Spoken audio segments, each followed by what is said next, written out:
ஜல்லிக்கட்டுக்கு ஆதரவு தெரிவித்து நாளை காலை 6 மணி முதல் மாலை 6 மணி வரை தமிழகம் முழுவதும் லாரிகள் இயங்காது என தமிழ்நாடு லாரி உரிமையாளர்கள் சம்மேளனம் அறிவித்துள்ளது.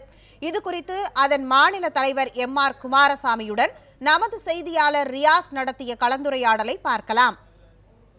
ஜல்லிக்கட்டுக்கு ஆதரவாக போராட்டங்கள் வலுத்து வரும் நிலையில் ஜல்லிக்கட்டு போராட்டங்களுக்கு ஆதரவு தெரிவித்தும் குறிப்பாக மாநில லாரி உரிமையாளர் சம்மேளனம் தற்போது ஆதரவு தெரிவிச்சிருக்காங்க.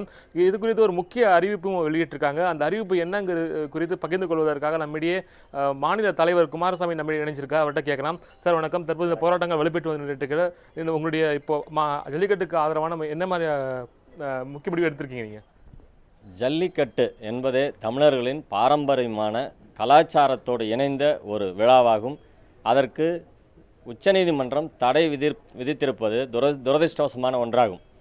இந்த ஜல்லிக்கட்டு நடத்துவதற்காக தன்னெழுச்சியாக மாணவர்கள், பொதுமக்கள், பெண்கள் உட்பட அனைவரும் இதில் கலந்து கொண்டிருப்பது வரவேற்கக்கூடிய ஒன்றாக நாங்கள் கருதுகிறோம். இந்த ஜல்லிக்கட்டு நடத்துவதற்காக லாரி உரிமையாளர் சம்மேளனம் நாளை காலை 6 மணி முதல் மாலை 6 மணி வரை இந்த போராட்டத்திற்கு ஆதரவு தெரிவித்து நாங்கள் எங்களுடைய லாரிகளை இயக்குவதில்லை என்று முடிவெடுத்திருக்கிறோம்.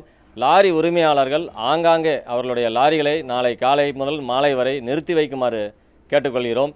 மத்திய அரசும் மாநில அரசும் இதில் உடனடியாக தலையிட்டு இந்த ஜல்லிக்கட்டு நடத்துவதற்கு அனைத்து ஏற்பாடுகளையும் செய்ய வேண்டும் என்று கோரிக்கையும் வைக்கிறோம். மாணவர்களுடைய போராட்டம் மிகவும் நல்ல வழியில் அறவழி போராட்டமாக நடந்து கொண்டிருக்கிறது. இதற்கு நாங்கள் முழு ஆதரவு கொடுக்கிறோம். இந்த உங்களுடைய வேலை நிறுத்தத்தால் எவ்வளோ லாரிகள் தமிழகத்தில் இயக்கப்படுகிறது, எவ்வளோ வருவாய் இழப்பு ஏற்படும்? தமிழகத்தில் உள்ள சுமார் 3 முதல் 3.5 லட்சம் வாகனங்கள் நாளை இயக்கப்படுவதில்லை.